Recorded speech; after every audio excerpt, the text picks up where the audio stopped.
दोस्तों आज की इस वीडियो में आप जानेंगे मुगल सल्तनत के तीसरे सुल्तान यानी कि जलालुद्दीन अकबर के बारे में। हाँ, उसी अकबर के बारे में जिसे मुगल हिस्ट्री का सबसे महान राजा माना जाता था।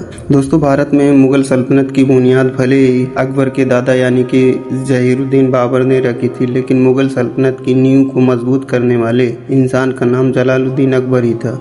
अकबर ने अपनी ज़िंदगी में मुगल सल्तनत को आधे से ज़्यादा हिंदुस्तान में फैला दिया था और अपने मरने से पहले इस काबिल बना दिया था कि आने वाली कई नस्लों ने उस पर राज किया था। दोस्तों आज की इस वीडियो में जानेंगे अकबर कौन था, आखिर अकबर में ऐसी कौन सी क्या खास बात थी कि अपने दौर में अपनी पूरी सल्तनत के लोगों के लिए देवता बन गया था।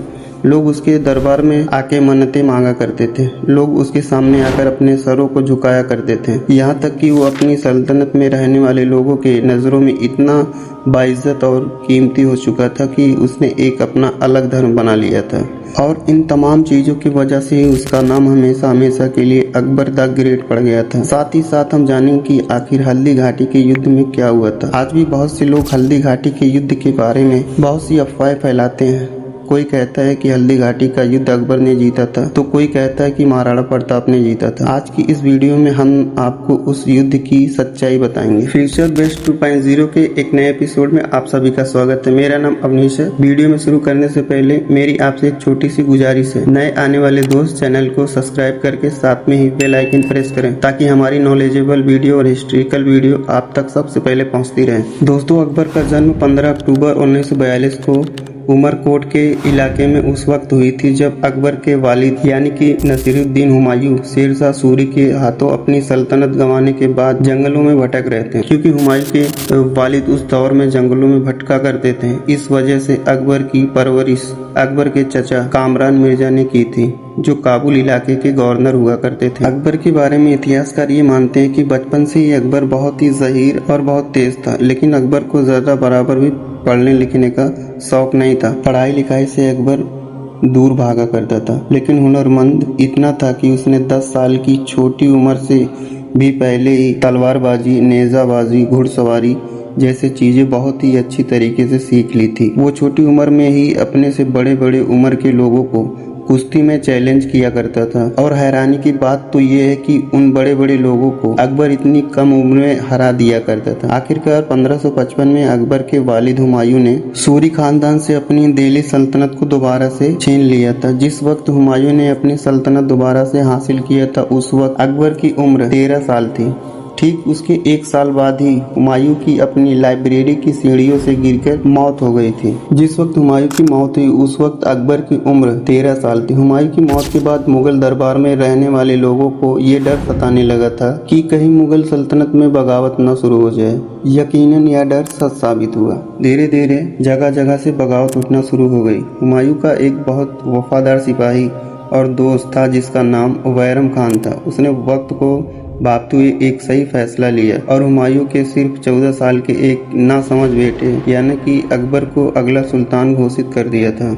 दोस्तों भले ही अकबर को खतरे को देखते हुए अकबर को सुल्तान घोषित कर दिया गया था, लेकिन अकबर अभी ना समझ था। इसी वजह से ही सुल्तान अकबर बन चुका था, लेकिन पूरी सल्तनत को बैरम खान चलाया करता था। सल्तनत का हर हुक्म बैरम खान ही जारी किया करता था। अकबर सिर्फ नाम का सुल्तान था, लेकिन बगावत की जिस खतरे को देखते हुए बैरम खान एक छोटी सी उम्र के अकबर को सुल्तान बना दिया था, वो खतरा अकबर के सुल्तान बनने के बाद भी नहीं टला। वहीं सूर्य सल्तनत, जिसे चंद दिनों अकबर के वालिद हुमायूं ने अपनी सल्तनत को वापस छीना था, उसी सल्तनत के एक हिंदू सिपह सलार जिसका नाम हेमू था, उसने बगावत कर दी। वो अपनी पूरी फौज लेकर दिल्ली की तरफ रवाना हुआ।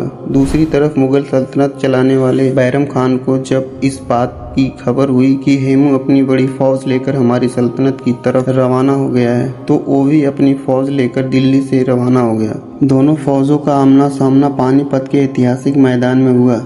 बड़ी जबरदस्त लड़ाई लड़ी गई। शुरू में ऐसा महसूस होने लगा था हेमू की फौज मुगल फौज को आसानी से हरा देगी, लेकिन फिर अचानक से ही मुगल सल्तनत की तरफ से चलाया गया एक तीर हेमू के जिस्म पर जाके लगा, जिसकी वजह से हेमू की मौत हो गई। हेमू के सिपाहियों को जब इस बात की खबर लगी कि हेमू की मौत हो चुकी है, तो उन्होंने पीठ दिखाकर भागना शुरू कर दिया और इस तरह से बैरम खान की सिपह सलारी में मुगल सल्तनत की फौज की जीत हुई। कहा जाता है जिस तीर से हेमू की मौत हुई थी वो तीर शायद अकबर ने चलाया था।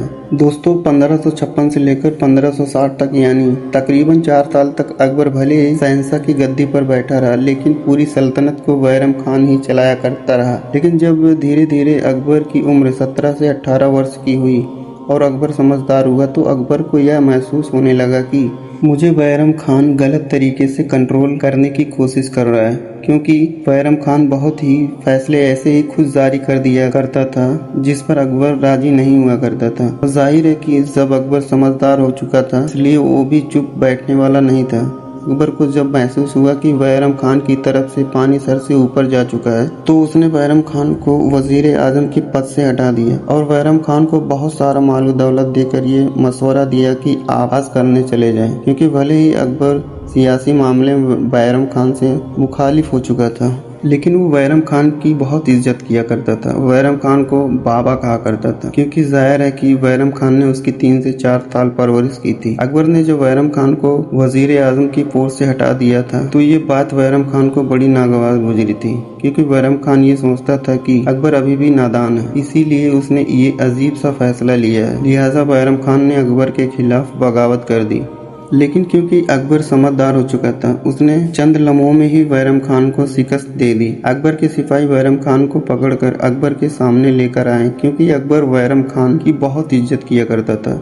इसीलिए उसने दोबारा बगावत करने के बावजूद भी बैरम खान के खिलाफ कोई भी हुक्म जारी नहीं किया, बल्कि उसको इज्जत के साथ बिठाकर दोबारा मशवरा दिया कि वराए मेहरबानी आप हज करने चले जाएं। इस बार बैरम खान इज्जत के साथ हज करने के लिए रवाना हो गए, लेकिन कहा जाता है कि उनके काफिले पर किसी ने हमला कर दिया था जिसकी वजह से उनकी मौत हो गई थी। दोस्तों अकबर जितना बहादुर था उससे कहीं ज्यादा होशियार था। यही वजह थी कि वह अपने दुश्मन को मैदान में हराने के बजाय उसे दिमागी तौर पर हराने को तवज्जो दिया करता था। उसने हिंदुस्तान के ज्यादातर इलाके अपनी ताकत के जरिए से जीत लिए थे, लेकिन जिन इलाकों के बारे में उसे ये महसूस होता था कि उसको ताकत के जरिए से नहीं जीता जा सकता है, उन तमाम इलाकों को उसने सियासत के जरिए से जीत लिया था। उसने राजपूतों की बेटी जिसका नाम सोधाबाई था उससे शादी कर ली थी, जिसकी वजह से महाराणा प्रताप के अलावा हिंदुस्तान के तमाम राजपूतों ने अकबर की बादशाहत को कबूल कर लिया था। अकबर ने अपने महल में गैर मुसलमानों को बड़े बड़े पद दे रखे थे। उसकी सल्तनत के दौर में उसकी महल में बड़े बड़े पोस्ट पर हिंदू लोग बैठे थे। यहाँ तक कि अकबर की वो खास चीज जिसे 9 रत्न के नाम से जाना जाता है, यानी कि जिसमें 9 वजीर थे, उनमें भी तकरीबन 3 लोग हिंदू थे, जिनमें एक का नाम बीरबल, एक का नाम मानसिंह, एक का नाम राजा टोडरमल था। कहा जाता है कि अकबर कोई भी बड़ा काम या कोई बड़ा कदम उठाने से पहले अपने टीम की इन्हीं 9 लोगों से मशवरा लिया करता था और ये 9 लोग भी अकबर से हमेशा जुड़े रहते थे। बैरम खान के मौत के बाद अकबर सल्तनत चलाने के लिए अकबर पूरी तरह से आज़ाद हुआ तो उसे यह महसूस हुआ कि मुगल दरबार में इस्लामी आलिमों का बड़ा अच्छा बोलबाला है, यानी हर हुक्म इस्लामी आलिमों की मर्जी के बाद ही जारी किया जाता है। इस बात से अकबर को थोड़ी चिढ़ महसूस होने लगी थी, जिसकी वजह से उसने एक हुक्मनामा जारी किया जिसमें ये ऐलान किया गया था, आज से ही हमेशा के लिए ही अकबर का हुक्म इस्लाम के बड़े से बड़े आलिमों के हुक्म से बड़ा माना जाएगा। इस हुक्म के जारी होने के बाद अकबर सियासी फैसलों के साथ मजहबी फैसले खुद करने लगा था और जाहिर है कि वो कोई आलिम दीन तो था नहीं, इसलिए उसके लिए ये मुनासिब नहीं था। इसीलिए मजहबी लोगों ने उसकी मुखालिफत करना शुरू कर दिए और पूरे सल्तनत में एक तनाव का माहौल तैयार होने लगा था। अकबर ने जब अपनी सल्तनत में ऐसा माहौल देखा उसने इस्लामी बड़े बड़े आलिमों को चुन चुन कर कत्ल करवाना शुरू कर दिया, जिसके बारे में भी उसे खबर लगती कि फला आलिम उसके बारे में कोई गलत बयान या हुक्म जारी कर रहा है तो उसे कत्ल करवा दिया करता था, जिसके वजह से बहुत से आलिमों ने निडर होकर कुफ्र के फतवे जारी किए। अकबर ने यहीं पर बस नहीं किया, बल्कि अकबर ने अपने 9 रत्न में से एक वजीर जिसका नाम अबू फजल था उससे मशवरा करके नए दीन की स्थापना की, जिसका नाम दीन इलाही था। अकबर का ये मानना था कि हर मजहब में कोई ना कोई अच्छी बातें जरूर हैं, तो इसीलिए क्यों न हर मजहब की अच्छी बातों को निकाल कर एक नया मजहब तैयार किया जाए, जिसके जरिए से तमाम मजहबी झगड़े भी खत्म हो जाएंगे। लिहाजा अकबर ने इसी सोच को मद्देनजर रखते हुए दीन इलाही नाम के एक मजहब को तैयार किया। मजहब में इस्लाम के साथ साथ और दूसरी मजहबों की बहुत सी सारी चीज़ों को शामिल किया गया था, जिसे अकबर अच्छा माना करता था। अकबर की इस मजहब को सबसे पहले बीरबल, अबू फजल जैसे उसके वजीरों ने कबूल किया था, लेकिन हाँ, अकबर के इस मजहब को हिंदुस्तान में रहने वाले लोगों ने पसंद नहीं किया था। अकबर के दौर में हिंदू धर्म से ताल्लुक रखने वाले लोग अकबर को बहुत अच्छा मानने लगे थे। बहुत से लोग अकबर की पूजा किया करते थे। अकबर के दौर में कहा जाता है कि अकबर के दरबार के बाहर लोग मन्नतें मांगने आया करते थे, क्योंकि अकबर का यह नजरिया था कि हर मजहब में अच्छाई और बुराई दोनों चीजें होती हैं। इसलिए वे ईसाइयों के साथ भी पूजा किया करता था, हिंदुओं के साथ भी पूजा किया करता था और मुसलमानों के साथ मस्जिदों में नमाज भी अदा किया करता था।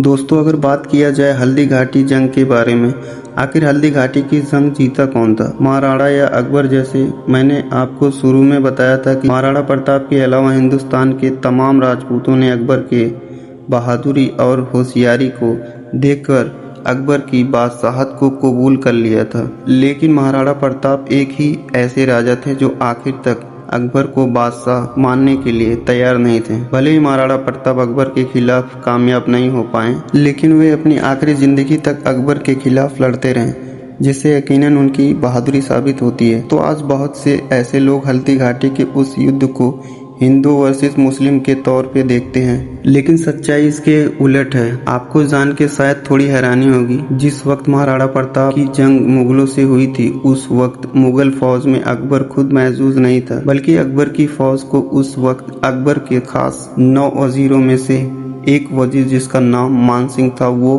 फौज को लीड कर रहा था, जो मजहबी तौर पे एक हिंदू था। इस बात से यह बात तो क्लियर हो जाती है कि इस जंग में दोनों फौजों के कमांडर हिंदू ही थे, जिससे मुस्लिम vs हिंदू का सवाल तो पैदा ही नहीं होता है। और दूसरी हैरानी की बात तो यह है कि जहां एक तरफ इस जंग में मुगलों की आर्मी में बहुत सारे हिंदू मौजूद थे जो महाराणा प्रताप के खिलाफ लड़ रहे थे, तो वहीं दूसरी तरफ महाराणा प्रताप की आर्मी में कुछ मुस्लिम मौजूद थे। बल्कि महाराणा प्रताप की फौज में तो हकीम खान, सूर जैसे बड़े बड़े मुस्लिम सरदार भी मौजूद थे, जो इस बात को साबित करते हैं कि ये लड़ाई हिंदू वर्सेस मुसलमानों की नहीं थी। लेकिन हाँ, बात की जाए इस लड़ाई के नतीजे के बारे में, तो ये लड़ाई मानसिंह यानी कि मुगल फौज ने जीत ली थी और महाराणा प्रताप की इस जंग में हार हुई थी। और इस हार के साथ ही मुगलों के रास्ते की सबसे बड़ी रुकावट यानी कि महाराणा प्रताप भी हट चुका था। दोस्तों, फिलहाल आज की इस वीडियो को आज हम यहीं पर ख़त्म करते हैं।